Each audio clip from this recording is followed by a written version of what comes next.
Good evening and welcome to Scotland at 7. It's Friday, the 25th of October. My name is Brian Liddy, and apologies for the delay in starting this evening, but I'm happy to say that we've got Linda Fabiani with us this evening. Linda, thank you for joining us. Hi. And Linda, you were an SNP MP for East Kilbride, and you were also a minister in the Scottish Government. So there's going to be some instances where I'll be calling on your expertise during the show tonight. So thank you. But today is the 975th day of the war in Ukraine. The Russian opposition figure, Yulia Navalny, has criticised the UN Secretary General, Antonio Guterres, for meeting Vladimir Putin. It was the third year of the war, and the UN Secretary General was shaking hands with a murderer, Navalny said on X, posting a photo of Putin meeting Guterres. On Thursday, Guterres told the Russian president that the Russian invasion of Ukraine was in violation of the United Nations Charter and international law. A readout from the UN chief spokesperson said after their meeting on the sidelines of the BRICS summit in Kazan in Russia, Guterres called on Thursday for a just peace in Ukraine. Putin made no denial of North Korean troops being brought into the war as he spoke on Thursday about defence ties with Kim Jong-un's regime. The US and South Korea have said North Korean troops have reached Ukraine, while Ukraine's military intelligence service said on Thursday that the first of them had been deployed in Russia's Kursk region, which has been counter-invaded by the Ukrainians. Russian attacks on eastern Ukraine killed at least 6 people and wounded 10 on Thursday, regional authorities said. A thermobaric bomb hit the town of Kupiansk in the Kharkiv region, wounding 10 people.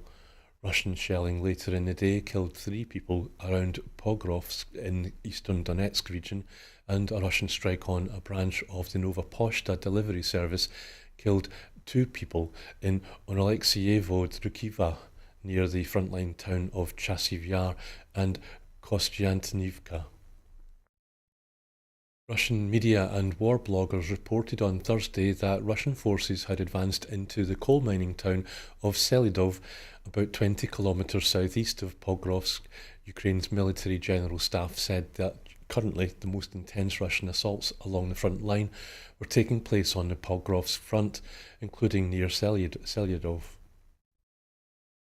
The International Criminal Court reported Mongolia to its oversight organisation on Thursday for failing to arrest Vladimir Putin when he visited in September. The ICC has an arrest warrant out for Putin related to the Ukraine war, but instead of arresting the Russian ruler as required by its membership of the ICC, Mongolia rolled out the red carpet. Sergei Kabarchuk and his son Pavlo from Ukraine have been sentenced to 20 years jail each in Belarus after being convicted of preparing terrorist acts. They were arrested in February for allegedly assembling a store of weapons and explosives. Ukraine said on Thursday it had detained 6 people, including 3 army recruitment officials in Kyiv, as part of a probe into illegal invasion of mobilisation by persons liable for military service.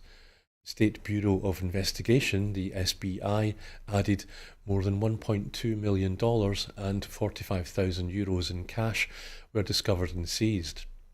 In addition, 11 luxury cars worth over $100,000 each were seized. Russian lawmakers voted on Thursday for a budget that will see defence spending surge by almost 30% next year as the Kremlin diverts huge resources to its Ukraine offensive.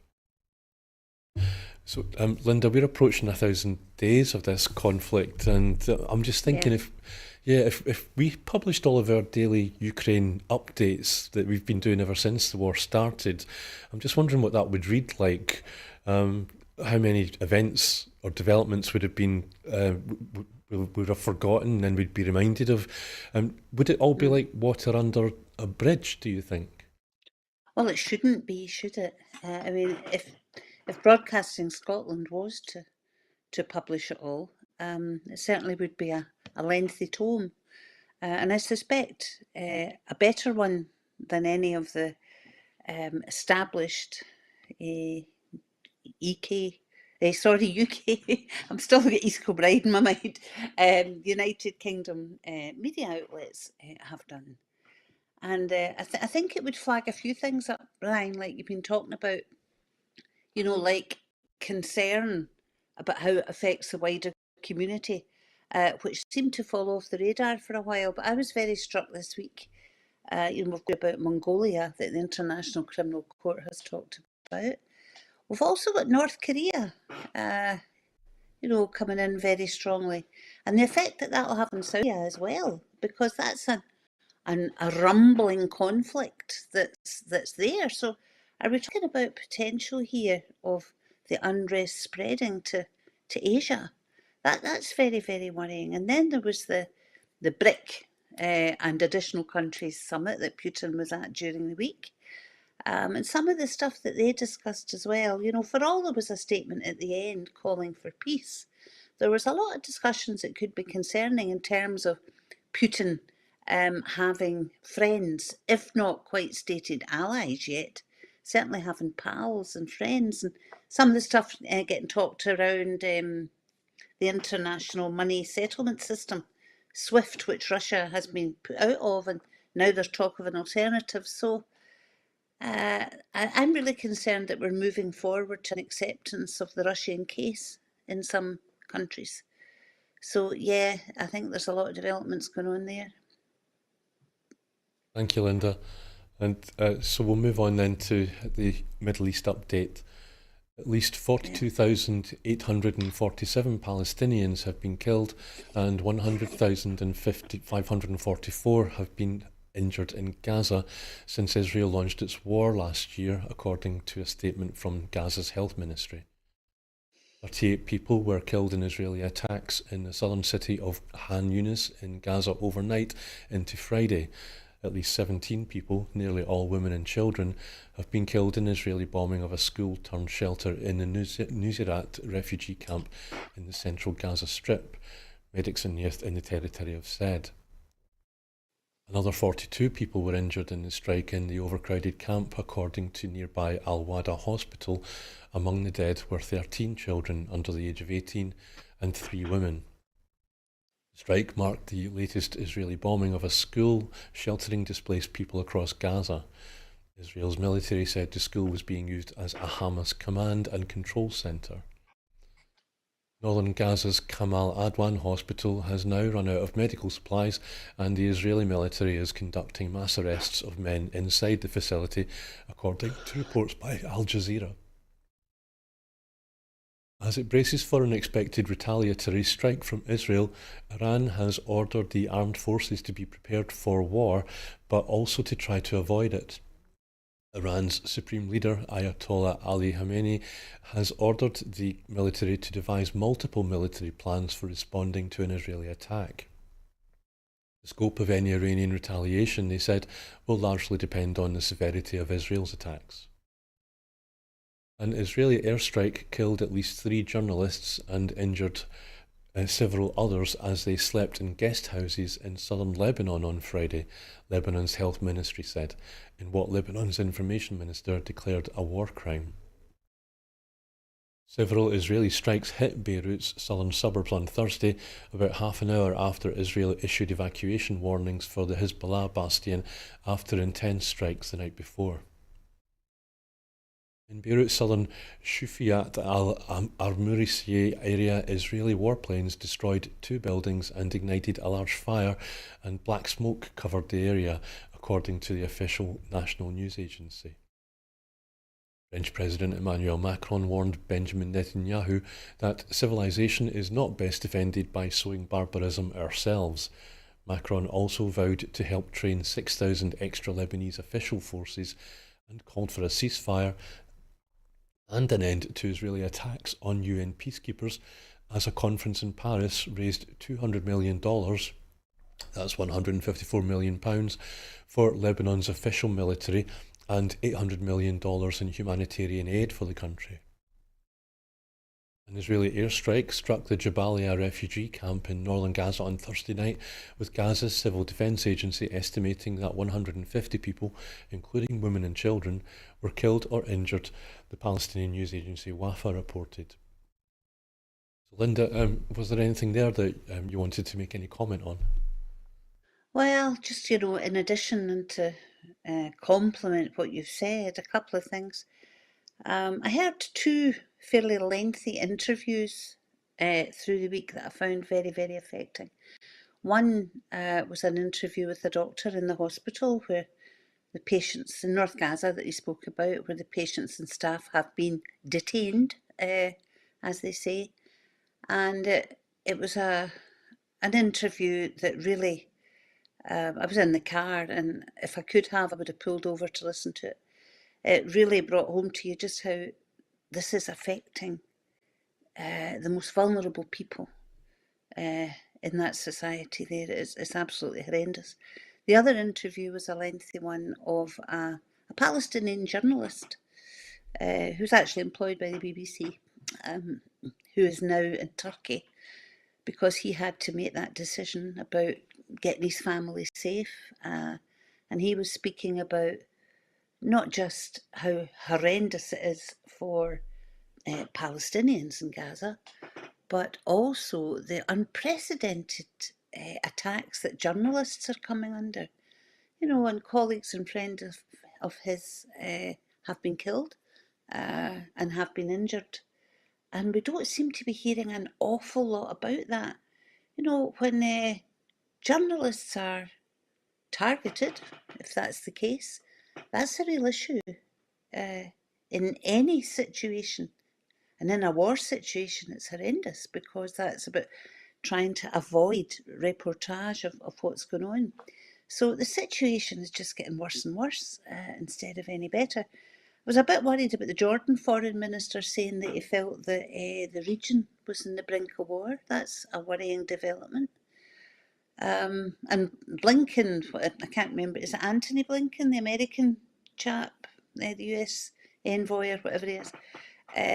He was saying that he thinks Israel has actually accomplished its objective with Hamas. And I hope that they're going to be coming out and getting a bit stronger on saying stop now and doing something to actually aid that along, because we've heard all these words before and nothing seems to improve. And of course now we've got the ongoing situation in Lebanon as well. So nothing positive on the horizon there that I can see. They're talking about talks starting again, but how many rounds of talks have we had? And nothing comes out at the end. I'll say it again, it's time the international community that may have some influence in Israel really stepped up to the plate, but I'm not seeing any signs of that yet. President Macron, I think, has been up front of the rest, and that's a good on him. Thank you, Linda. I appreciate that. Brexit has added up to £370 million a year to the price of power supplies from Europe, according to Energy UK, who calculate that the total energy costs of leaving the EU could amount to £10 billion by the end of the decade. Energy UK, the sector's trade body, has called on Sir Keir Starmer to negotiate a closer trading relationship with the EU as part of the reset he is seeking with Brussels. For Brexit, the UK procured power through the EU's internal electricity market, which brought together bids and offers in a system known as single day-ahead coupling, using an algorithm to optimise pricing and flows. The UK imports and exports electricity through interconnectors to Norway, Ireland, France, Belgium, Denmark and the Netherlands. After the post-Brexit trade deal came into force in January 2021, the UK market was no longer part of the algorithmic system, reducing the efficiency of trading and pushing up costs. One of the unfortunate consequences of Brexit is that we have been left with these very inefficient trading arrangements, and there is a cost to that, said Energy UK's Deputy Director, Keisha Couchman. She went on to say there's been upwards of somewhere between £100 million and £370 million, and that has ultimately been borne by the consumer. She told a British-Irish Chamber of Commerce conference in Dublin. The price increase is another consequence of leaving the single market under the hard Brexit sought and sealed by Boris Johnson's government in late 2020. Energy UK said relinking the UK to a unified trading operation would not only reduce the cost of electricity, but also create a greater incentive for decarbonisation across both jurisdictions. It said a return to a more efficient import and export arrangement would benefit both the UK and the EU as they strive to achieve net zero by 2050. Energy UK added that the UK is likely to become a net exporter of electricity by 2030, but that the new carbon tax barriers will make it harder for the UK to fulfil its potential. So, Linda, UK Energy is not to be confused with GB Energy of Aberdeen fame, by the way. And so our piece said that Brexit's added up to £370 million a year to the price of power supplies from Europe. Experts say that could total go up to £10 billion by the end of the decade. I'd just like to say two things. Firstly, Prime Minister Starmer isn't talking about reversing Brexit. He says he just wants to reset our relationship with the EU. And second, we keep being told how rich Scotland is in renewable energy. We're bursting at the seams with renewable energy here in Scotland. So what's your take on this situation now, or this piece that we've just gone through there? Yeah, well, of course, UK, or Energy UK, is a trading trade body, and they've come up with these figures, which don't seem to be getting denied by anyone. So it would seem that it's credible figures. No surprises. It's just another in a long list of costs that Brexit has imposed. And yeah, you're right. The UK Labour, backed by Scottish Labour, have said that Brexit stands.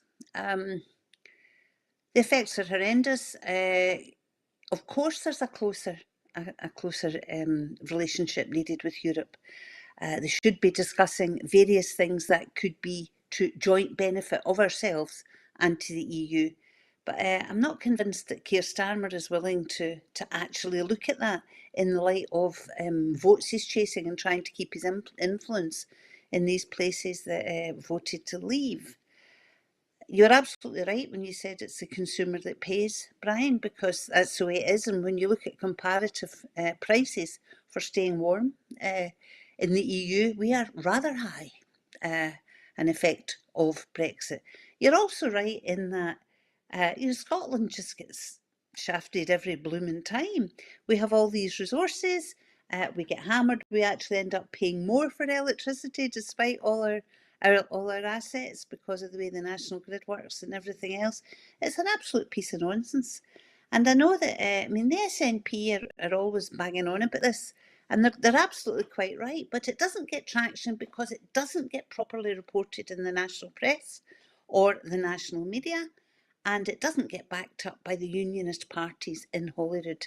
And it absolutely should, because their first priority should be looking after those that they're elected to represent, and they're quite clearly not when it comes to this.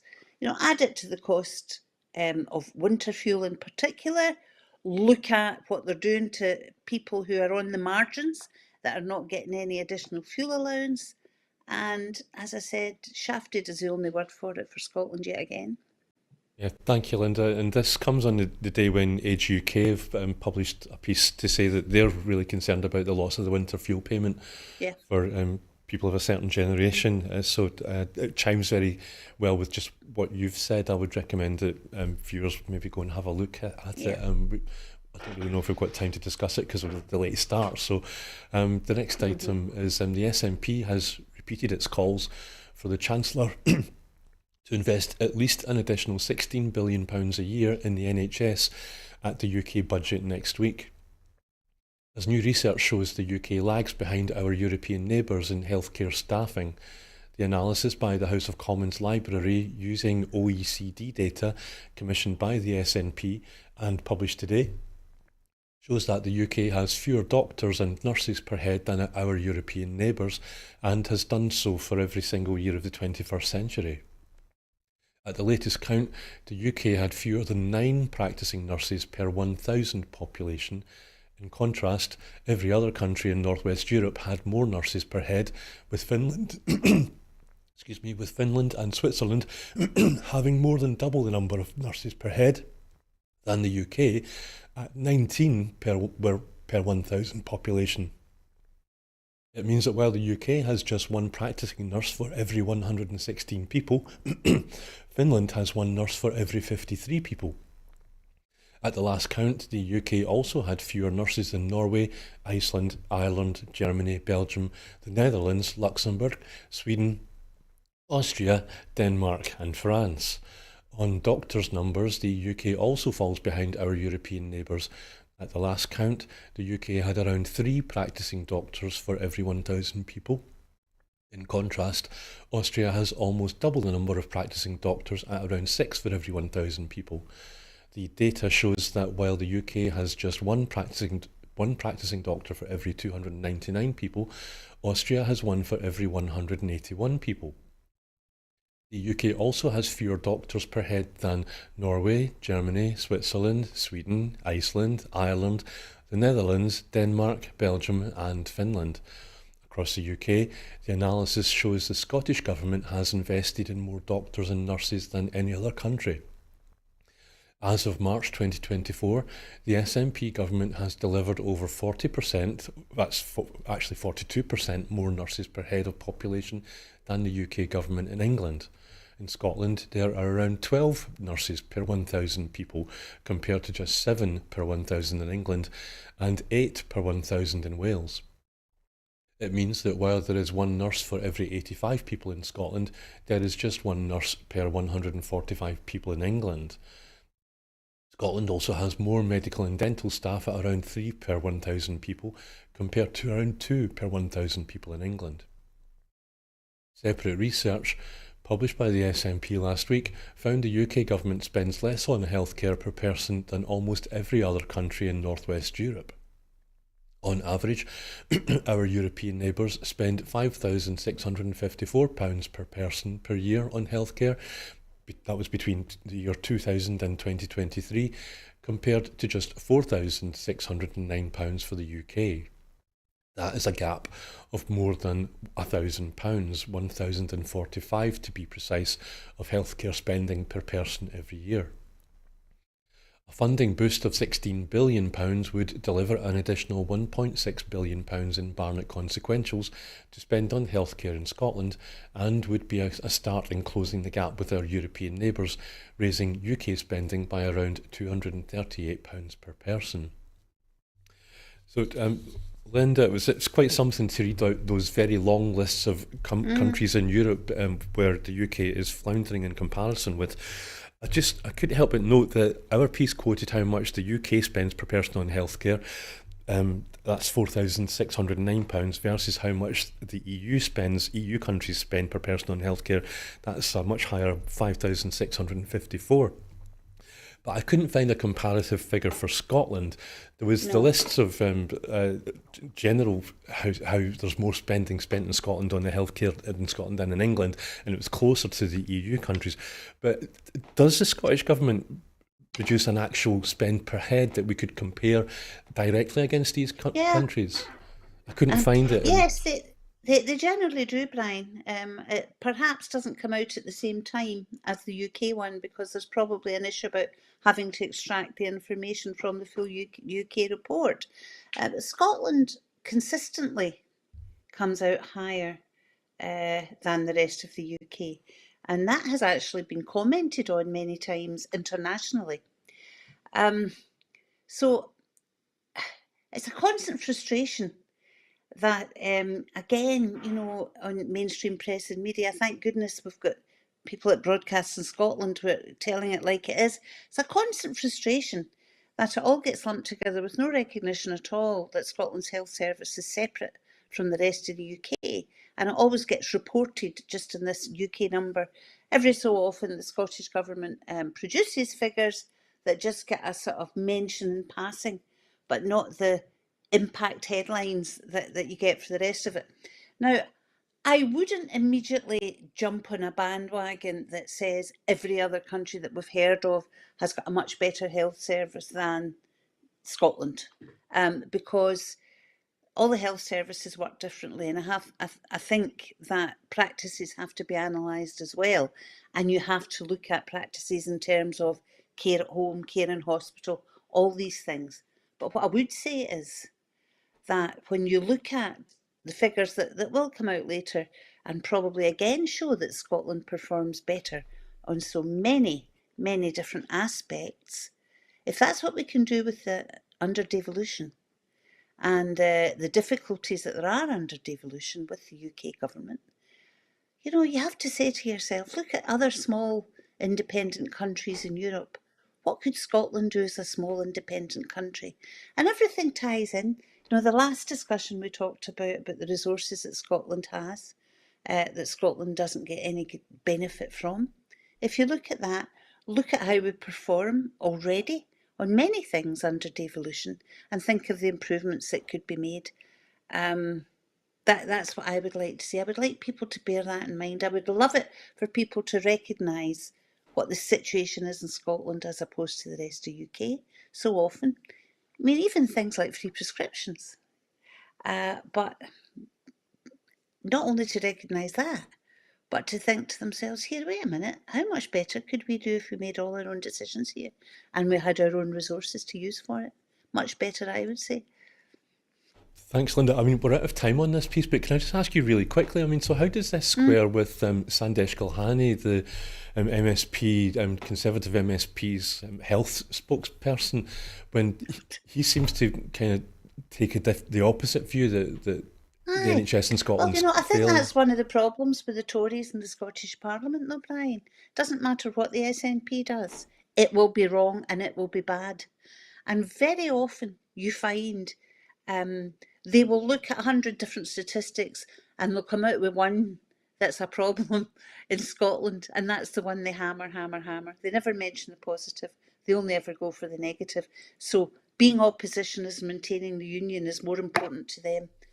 Again, back to that, more important to them than the health, the wealth, and everything else of the constituents, the well-being of the constituents that they were elected to serve. Okay, thank you, Linda. So the next item is the Labour government are set to announce 5 new free ports in next week's budget. Ministers will set out plans to establish 5 new low-tax zones plus an investment zone in East Midlands where businesses will benefit from tax breaks such as lower tariffs and customs.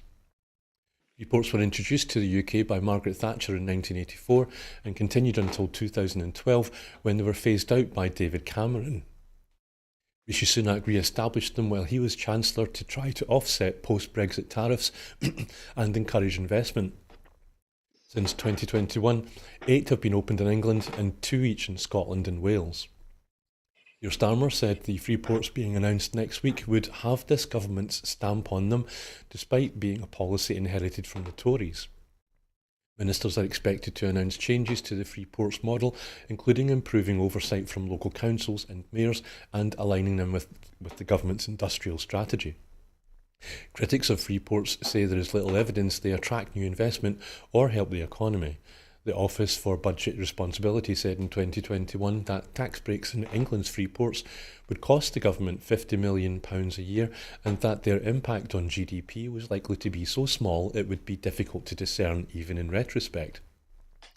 Trade unions have in the past called for clarity on how free ports impact on workers and union rights. Linda, Boris Johnson Sunak was his Chancellor. Boris Johnson brought in brought in free ports. They were a Tory post-Brexit flagship policy of his. So the new ones are to be announced next week. So far, I had a quick look in the press coverage of this. They haven't mentioned Scotland in any of the newspaper reports. Do you think there will be any new free ports in Scotland next week? And if so, is that going to be potential conflict with the Scottish Government? Well, who knows? Who knows what they'll come up with next week?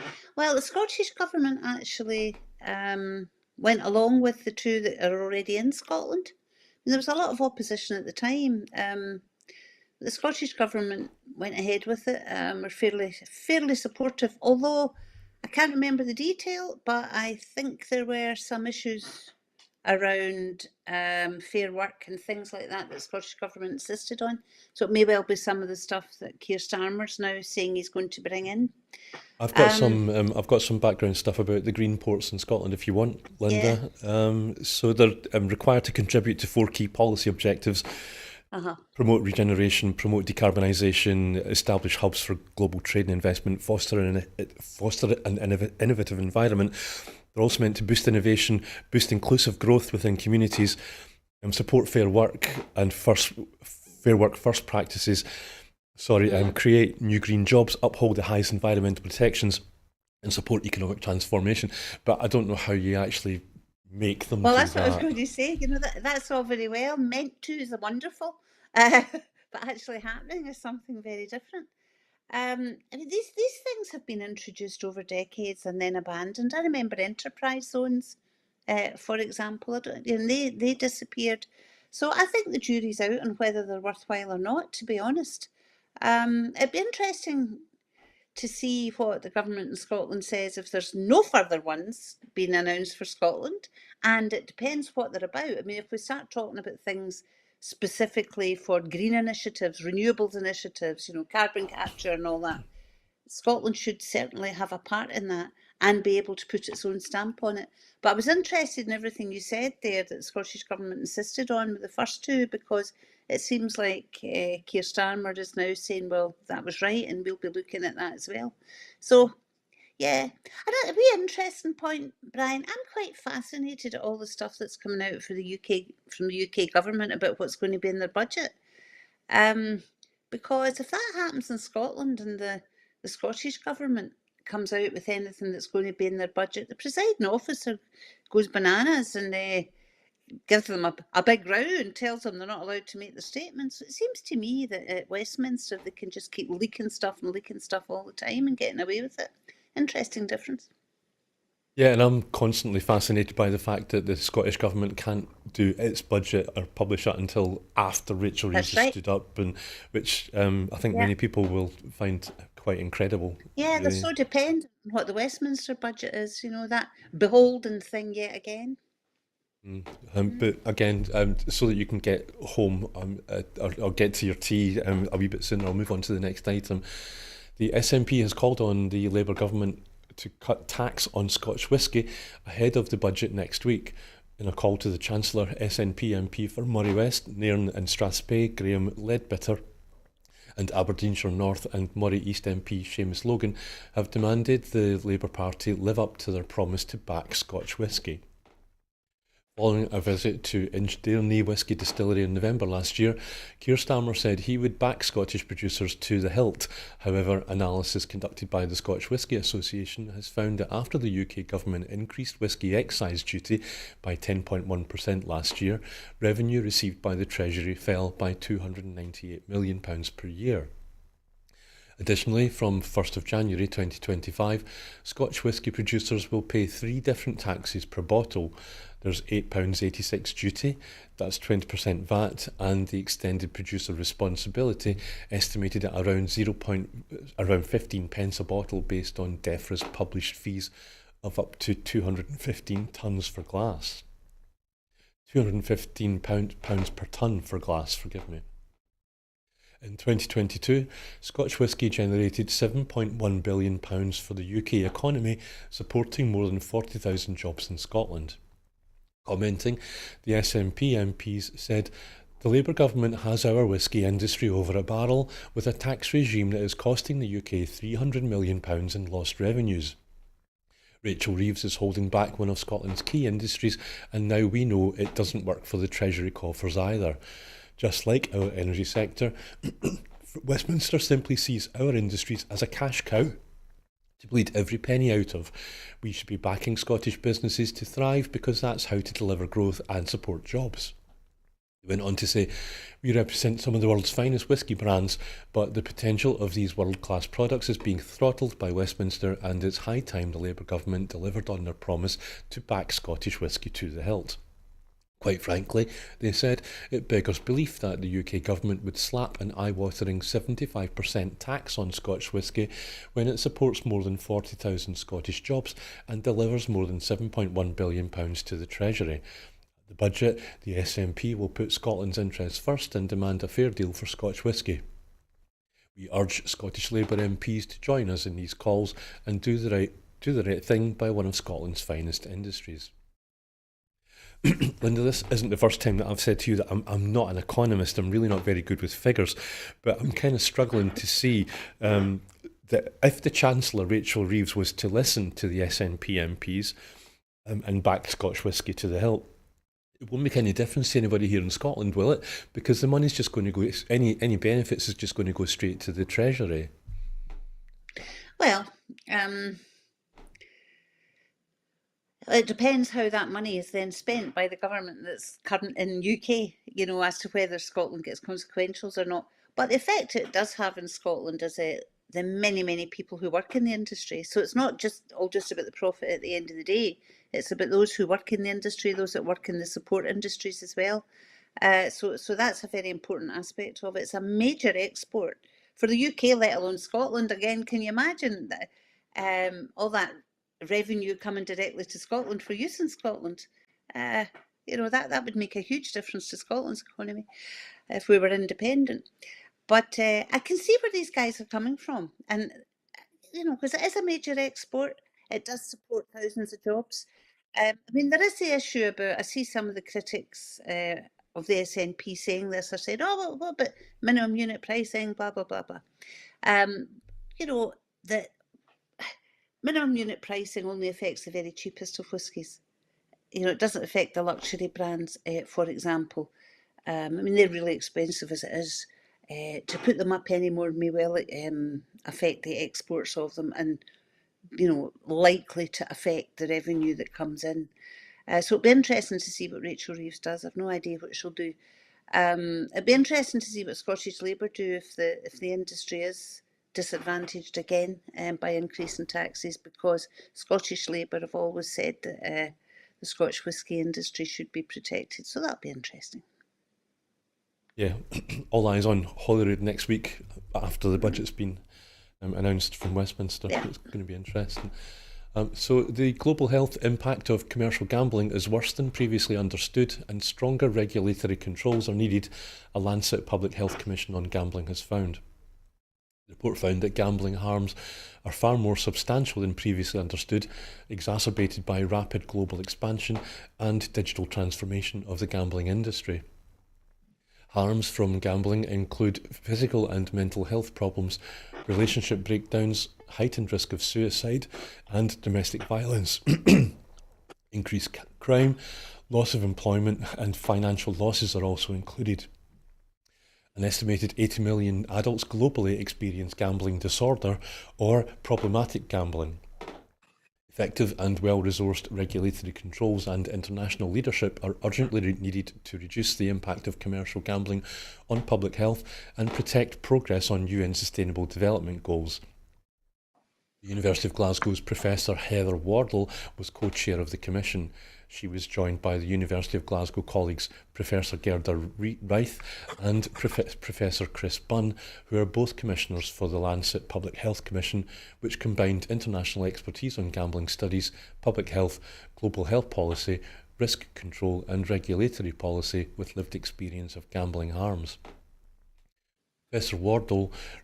Professors Wardle, Reith and Bunn have all undertaken extensive research into the impact and severity of gambling harms, both in the UK and globally, as part of the Gambling Research Glasgow Collective.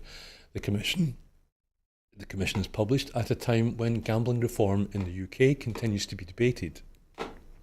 It recommends that governments prioritise protecting public health when developing gambling policy, and that governments should prohibit or substantially restrict gambling advertisement, sponsorship and marketing. In addition, the Commission recommends that policy research and treatment need to be protected from the distortionary effects of commercial influence. This involves a rapid transition away from industry funding for all these activities. The new analysis also estimated that gambling disorder could affect 15.8% of the adults and 26.4% of the adolescents who gamble using online casino or slot products, and 8.9% of adults and 16.3% of adolescents who gamble using sports betting products. So, Linda, I just thought I'd maybe just mention that there's Gamblers Anonymous and also Gamanon for those affected by gambling or their loved ones who are affected by Hmm. gambling addictions. Um, the report mentioned that before this, I read this report. I didn't realise that gambling disorder was a recognised disorder, and so why haven't I heard that before? And also, just maybe just wondered if you could say something about lobbying. I know that gambling's reserved to Westminster, but you could maybe. It's going to be difficult when the gambling industry is lobbying Mm. MPs for the kind Mm. of policy to be. What do you think? Well, I think the reason that people don't realise just how bad it is because it's an addiction, or it can be an addiction. Let's face it, not everybody that gambles is an addict, but it can be an addiction. But it's an addiction that people don't recognise. It's not like perhaps somebody who's addicted to drugs, it becomes very obvious because of their health. Somebody that's addicted to alcohol, or a certain type of addiction to alcohol, it becomes very obvious and people can tell. So they recognise it as a health issue. And it's interesting that Lancet has said that gambling addiction should be looked at as a health issue, because somebody that ends up addicted to gambling, um, it's a mental health issue if they can't stop doing it. And certainly, as an elected member, I came across many occasions. I've seen people who had perhaps lost their home through gambling, lost everything they had, lost their families. And the effect that it has on their family members is absolutely horrendous. So, yes, it has to be recognised. Um, I don't think gambling's not ever going to go away. I mean, people are always going to have a punt in the horses, not so much the dogs now because that's stopped. The lottery is gambling, let's face it, and all different things. But it's when it becomes an addiction that's a real problem. And I absolutely think that one of the things that's just indefensible is the ease of online gambling. Every time I'm on my phone playing some daft wee game just to make me feel a wee bit better and calm down from something, you get all these adverts that come up that tell you will definitely win this, you'll definitely win that. I can see how somebody that's really down or really in trouble would try something like that, and it's so easy. Same when if you watch, terrestrial TV channels at night when the TV goes off. There's all these celebrities coming on trying to get people who are watching TV in the middle of the night, perhaps lonely people, to spend money and phone in things and gambling. I think it's long past the time that there should have been some kind of pause put in all that stuff. When you look at the ease that young people have for going online these days as well, encouraging them. As for lobbying, we didn't get an awful lot of lobbying from gambling organisations in Holyrood because, as you say, it's a reserved matter. But there was recently a bit of a scandal, wasn't there, when Labour pulled back from some of their manifesto commitments on gambling? Um, and it may well be because of the lobbying they have had. Remember the big scandal some years ago?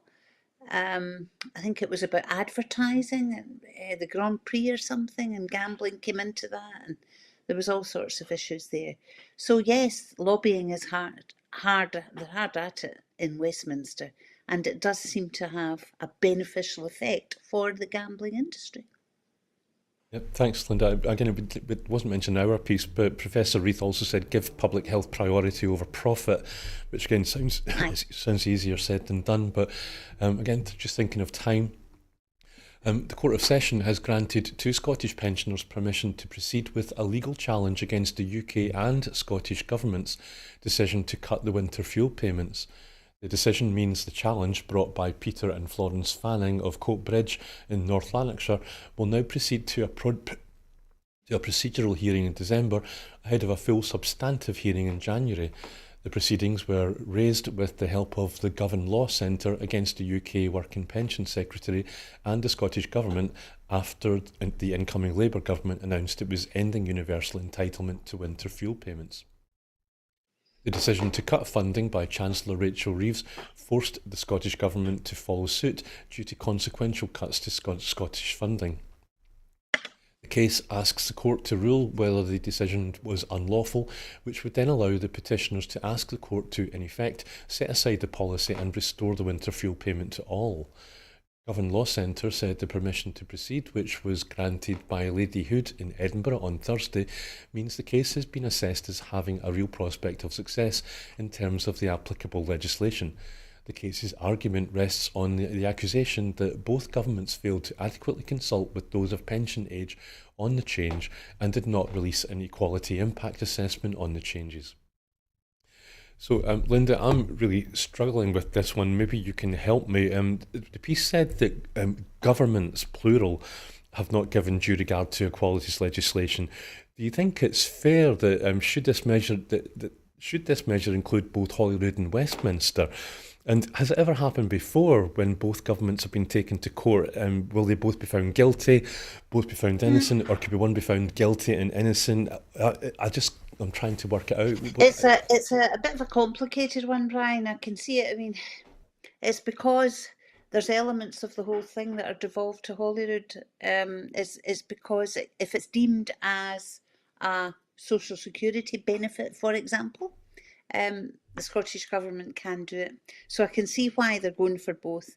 However, I would think, and I'm certainly not a lawyer, a legal expert, I would think if the UK government is found to have breached and has to make good, it should make it easier for Scotland as well. I doubt very much if it could come out that the UK government's okay and it was all right what they did, but the Scottish government should pay it anyway. So I think that's the difficulty. I say more power to their elbow, because I actually think there are certain things that universality is really, really important, taking away that stigma. So, like free prescriptions, I totally buy into that. If somebody feels they don't need the winter fuel allowance, they can do with it what they wish, whether it be to a charity or to somebody more needy than themselves. But I think it should be universal, and I think it should reflect what people have paid into all their working lives, which is, some kind of social policy, some kind of social contract that you get something back. So I'm all for it. I'm also very concerned about, this cut-off point there is now for it, because there are people who are just over that edge that means they will not get it and are going to be really, really hard up because of it. So I can't remember the couple's name. I know they're from Coatbridge. I say good luck to them. And I think it's to be heard in January. The judicial review said it can go ahead. And I think they're looking at the middle of January for the court session. So that's good. Yeah, I'm sure we'll be keeping an eye on it here in Broadcasting Scotland. Yeah. Linda, can I just ask, are you okay to stay for an extra 10 minutes as we started late to give Yes, a full hour? You sure? Yeah, okay, thank you. So at a rally in Georgia last night, Bruce Springsteen urged voters to back Kamala Harris in the presidential election, warning that Donald Trump is a would-be tyrant. Springsteen said, "I want a president who reveres the Constitution, who does not threaten but wants to protect and guide our great democracy, who believes in the rule of law and the peaceful transfer of power, who will fight for a woman's right to choose, and who wants to create a middle-class economy that will serve all our citizens." The rally at James R. Halford Stadium in Clarkston, Georgia, drew about 20,000 people, according to the Democratic nominee's campaign, which would make it her largest political rally yet. There is only one candidate in this election who holds those principles dear, Kamala Harris. She's running to be the 47th President of the United States, Springsteen said, and Springsteen is among the many celebrities stumping for Harris. Directors Spike Lee and Tyler Perry, as well as actor Samuel L. Jackson, were also in attendance. Donald Trump is running to be an American tyrant, Springsteen said. He does not understand this country, its history, or what it means to be deeply American. And that's why on November 5th, I'm casting my vote for Kamala Harris and Tim Valls in the American way to join me. Beyonce is scheduled to appear with Kamala Harris in Houston this evening to highlight abortion rights and support Democratic Senate candidate Colin Allred, who trails Republican Ted Cruz in opinion polls. Beyonce will appear in her home city along with her mother, Tina Knowles, and 91-year-old country music giant Willie Nelson, according to the Washington Post. While the polls are neck and neck, Trump has come under pressure in recent days after 11 former staffers, including Mike Pence and John Kelly, have warned that Trump is unfit for public office. Kelly said his former boss fitted into the general definition of fascist, who certainly prefers the dictator approach to government. Mike Pence has said anyone who puts themselves over the Constitution should never be President of the United States, and anyone who asks someone to put them over the Constitution should never be President again.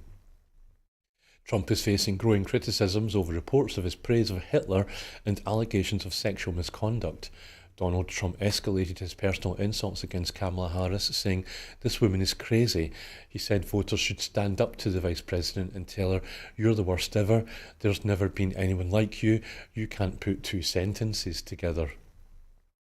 Linda, there's quite a lot that you could choose from there. I'm maybe just going to start the ball rolling for you by saying, so that's Bruce Springsteen now can also be added to Taylor Swift. Are you a fan of sort of superstar, what's the word, endorsements, celebrity endorsements? I don't have a problem with them, to be honest, because I do think, well, I think in a Scottish context, and probably in a UK context, celebrity endorsements don't actually make that much of a difference. It may well be in America that they do more than anywhere else. Though I have to say, I listened to a very interesting programme about the campaign that the Swifties, the Taylor Swift fans, are having after Taylor Swift endorsed Kamala Harris. And it was quite interesting that the investigation showed that there was a debate going on in the Swiftie social media because there were those who were voting for Kamala Harris and there were those who were still voting for Trump. So, as in every political contest, they were trying to get the undecideds. So, I suspect that's the case with most celebrity endorsements. I mean, Bruce Springsteen, I think the guy is great, the boss, born in the USA and all that. I think the different types of celebrities that are coming out for Kamala Harris are interesting. One you didn't mention was Eminem. I think Obama was at one of his shows the other night and they did a joint appeal. And Willie Nelson, I just love Willie Nelson. I just think he's fabulous. So the age groups as well is interesting because Willie Nelson must be, well over 80. I think he said 80 something. And then you go down to the Taylor Swifts and Beyonce's and younger people even than them. So it's all very interesting. And they'll be going for those who don't vote and those who haven't made their minds up. That's who they'll be hoping to influence. That's great, thank you, Linda. The Scottish Government has opened a consultation on the future of foster care in Scotland during Care Experience Week. The consultation, which will help ensure foster care is fit for the future, sets out proposals including more peer support opportunities and using foster carers to facilitate family time with parents and siblings of children in foster care. The new approach could potentially offer an increased role for foster carers supporting families on the edge of care. A national push to recruit more foster carers will also launch in 2025 with the aim of ensuring there are enough foster carers to support children in care. Meeting foster carers earlier this week, First Minister John Swinney heard about the important role they play in supporting children and young people. Mr Swinney encouraged foster carers and children with care experience in particular to take part in the consultation. Marking Care Experience Week, both the announcement of a new recruitment campaign next year and the consultation are key steps towards keeping the promise by delivering for care experienced children and young people. Ministers for Children, Young People and the Promise, Natalie Dunn Innes, said, "We want Scotland to be the best place in the world to grow up. To do this, we need to ensure that children and young people with care experience are given the support, love and nurture that they need." She went on to say that foster carers have a key role to play in keeping the promise. The consultation is shaped by the honest and open reflections that have been shared by foster carers and children and young people with experience of foster care. I recognise some of the challenges facing foster care, and that's why, along with the consultation, we will be launching a recruitment campaign for foster carers, ensuring we can provide family-based care for those in need. Linda, I'm sure you agree it's a really important story, and I'm just going to say the promise was a pledge that was set up by Nicola Sturgeon when she was First Minister, and the promise simply says that all children in Scotland should grow up loved, safe and respected. And Nicola Sturgeon recently, in an interview, I think, or in a podcast, said that she was a wee bit concerned that that the promise was perhaps not going to be met, or maybe wasn't going to meet all of its goals. Do you think this would maybe have reassured Nicola Sturgeon's mind that the promise is going to be met in Scotland? Well, I don't know if it will or not. I mean, I think the wording of the promise I quite like. I have to say I'm a bit surprised it's taken so long to launch this consultation on fostering and recruitment campaigns, etc. Seems to have taken a long time. So it's there now, but I really do feel there's more work on a smaller level should have been done over the last few years. Perhaps some of it has.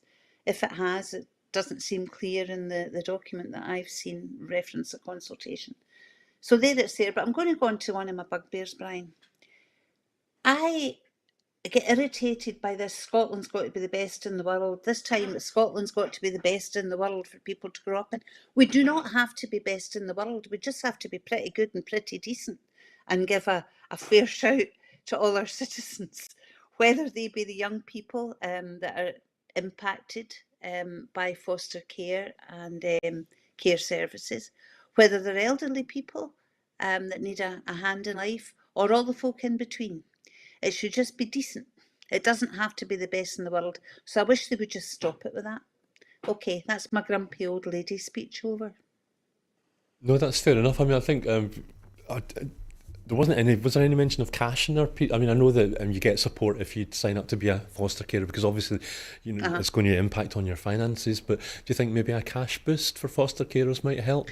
Well, there's issues there because at the moment it's local authorities, and I know certainly, unless it has changed fairly recently, when I was elected, different local authorities had different payments to make to foster carers. There was also the issue of kinship care.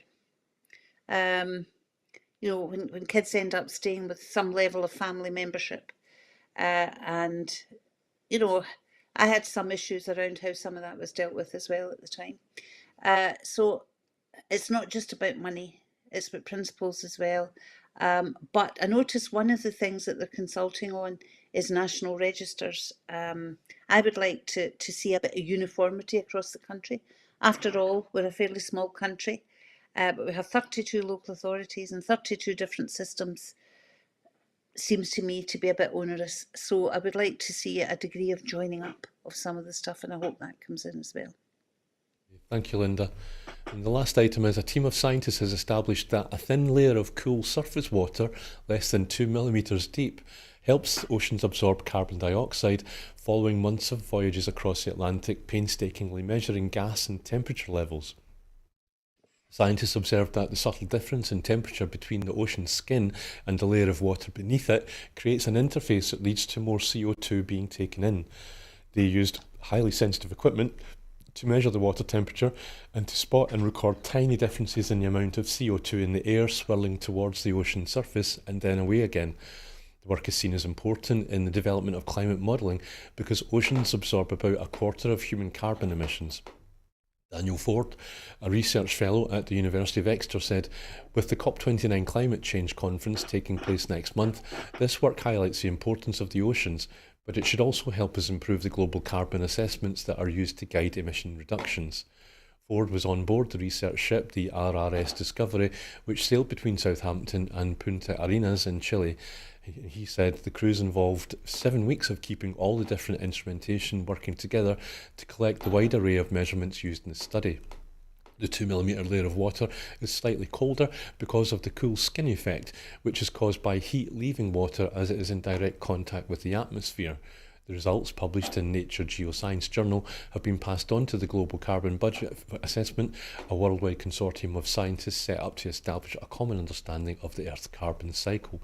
So, Linda, this had to be explained to me as a good news item, and when it comes to global warming. And a colleague said it's like when you've got a cup of tea that's too hot and you blow across the top of it, and that air moving across the top of the tea helps cool it down. So my question is, it's a bit bizarre. Do you think Scotland's offshore wind turbines is going to maybe help keep? Can that be like the blowing across the tea of the North Sea or whatever Scottish waters? I have to tell you, I tried to understand this stuff today, and the question that I was left with was all the time, no matter what I read, was, all right, that's really interesting, but is there anything we can do to make this happen? What do we do? What do we do? So maybe you're right. Maybe the wind turbines will help, but I guess that's only a tiny, tiny wee part of the oceans. So I have to say that I'm waiting for the next bit of this to come out, because I understand what they're saying, but what I don't understand is where the benefit is in knowing that, unless there's something we can do. So, and I've just realised that there's a flaw in my logic, of course, as usually, because the wind turbines, offshore wind turbines, they don't generate wind, they just use the same wind that is cooling down the surface of the sea. So again, it's like I'm not thinking things through I was properly. trying to be nice, Brian, to you. There's no point in ever doing that. But Linda, that's the end of the show. Thank you for your patience with us and for staying a wee bit later after our late start. Really appreciate it. So before we go, we just want to remind you that here at Broadcasting Scotland, we depend on the generosity of you, our supporters. To everyone who has donated and to everyone who has signed up to make a regular monthly payment, we thank you very much. You've heard it here before, we face costs of over £4,000 every month, but we receive donations of around 2,500. So there's a gap there, and we urgently need more regular subscribers. But we need to clear our debts as well. We're at crisis point and really do need to increase our donations to be able to pay our bills and survive. You know that our programmes will always be free to view. However, if you can afford £5 a month, please do consider becoming a Broadcasting Scotland supporter, and please donate whatever you can afford. So thank you to the viewers at home, and thank you again to my guest, Linda Fabiani, for joining us. And we'll just say goodbye and thank you for watching.